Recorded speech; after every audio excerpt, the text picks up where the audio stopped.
but de cette réunion est de remettre au Premier ministre, son Excellence M. Michel Barnier, une lettre de la diaspora libanaise relative à la situation au Liban, que je qualifierais d'explosive.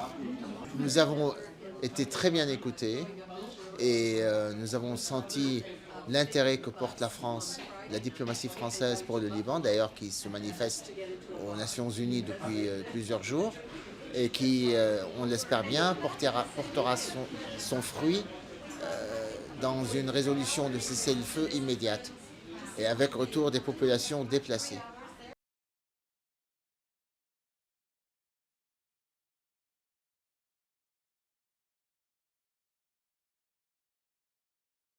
La demande a été formulée hier et nous avons été reçus aujourd'hui, ce qui prouve que la France est très intéressée et très impliquée par ce qui se passe au Liban et elle veut la paix au Liban. C'est très important parce que la situation au Liban est explosive, la population civile est en danger, les bombardements sont extrêmement violents et ils ciblent à peu près tout le monde. Et donc il faut absolument que ça cesse. Il faut demander un cessez-le-feu immédiat, pérenne et fort. C'est ce que nous avons fait en premier lieu. Et ce cessez-le-feu a pour but justement d'épargner la population civile qui souffre beaucoup depuis un certain temps. Nous avons aussi demandé à ce que ce cessez-le-feu soit pérenne. Pour qu'il soit pérenne, il faut appliquer les résolutions des Nations Unies, principalement la 1701. Et cette résolution-là doit se baser sur les institutions du Liban. On ne peut pas faire une paix qu'avec l'État libanais, un État souverain. Et aujourd'hui, ce qui manque à l'État, c'est un président de la République, parce que ce n'est pas un gouvernement démissionnaire qui va appliquer les résolutions des Nations Unies. Le président de la République est un élément clé, un élément central dans l'application de ces résolutions-là. Et s'il n'est pas là, on ne peut pas les appliquer et donc on ne pourra pas avoir une paix pérenne. Il faut lier les deux, l'application des résolutions du Conseil de sécurité, principalement la 1701, mais pas seulement, et aussi l'élection d'un président de la République qui s'engage à restaurer la souveraineté de l'État libanais, engager les réformes et protéger le Liban, protéger son identité qui est si particulière et si riche. Ce qui est aussi important, c'était de porter au gouvernement français le fait que la diaspora libanaise en France est unie, elle est rassemblée, elle parle d'une seule voix et qu'ils n'ont pas besoin d'aller parler à N organisations différentes, se faire perdre dans les méandres du détail libanais, des petits détails. Nous sommes capables de parler d'une seule voix, nous sommes rassemblés et ça c'est nouveau et c'est fondamental.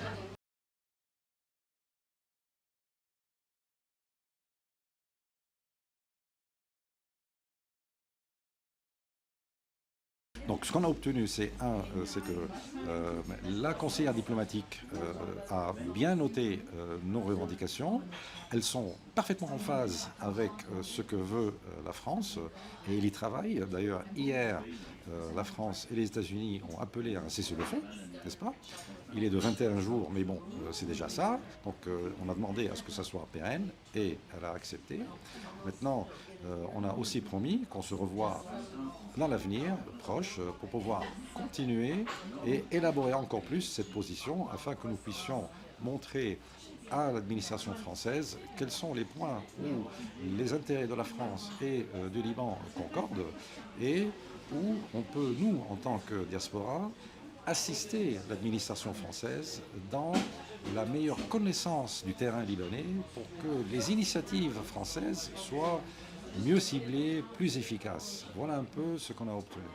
Je peux rajouter que nous avons félicité la France pour son action et évidemment la prochaine étape c'est voir comment elle peut soutenir et elle va soutenir l'armée libanaise, continuer à soutenir l'armée libanaise pour qu'elle soit plus efficace dans le sud, qu'elle soit capable de maîtriser la situation et dans un d'ordre plus général, soutenir la francophonie au Liban, c'est-à-dire les écoles qui permettent aux familles de rester, de pérenniser leur situation, de permettre aux Libanais de rester dans leur pays.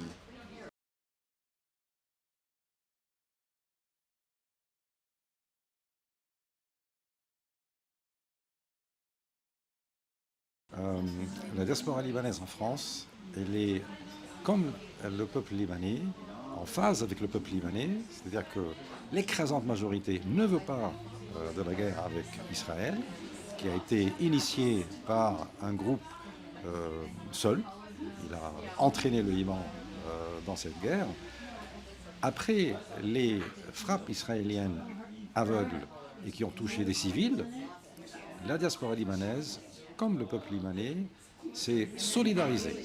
Il y a un sentiment de solidarité nationale qui dit qu'il faut d'abord aider les déplacés, aider les blessés, aider la population libanaise par tous les moyens, un peu comme on l'a vu déjà dans la guerre, c'est-à-dire envoyer des vivres, de l'argent, des médicaments, etc., de lait pour bébé, enfin tout ça.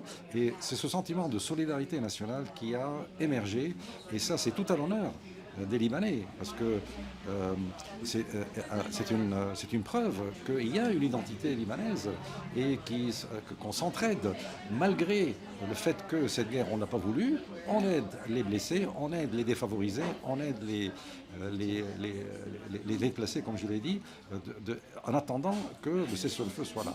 C'est ça l'urgence, enfin un cessez-le-feu. Voilà le sentiment de la diaspora libanaise. Ce que je peux rajouter, c'est que Matignon nous a demandé quel était l'état d'esprit des Franco-Libanais au Liban. Et ils sont inquiets pour les Français du Liban, en premier lieu, parce que c'est leurs citoyens aussi. Et voilà, donc nous avons pu les rassurer qu'ils sont solidaires et qu'ils ont ce sentiment patriotique fort louable.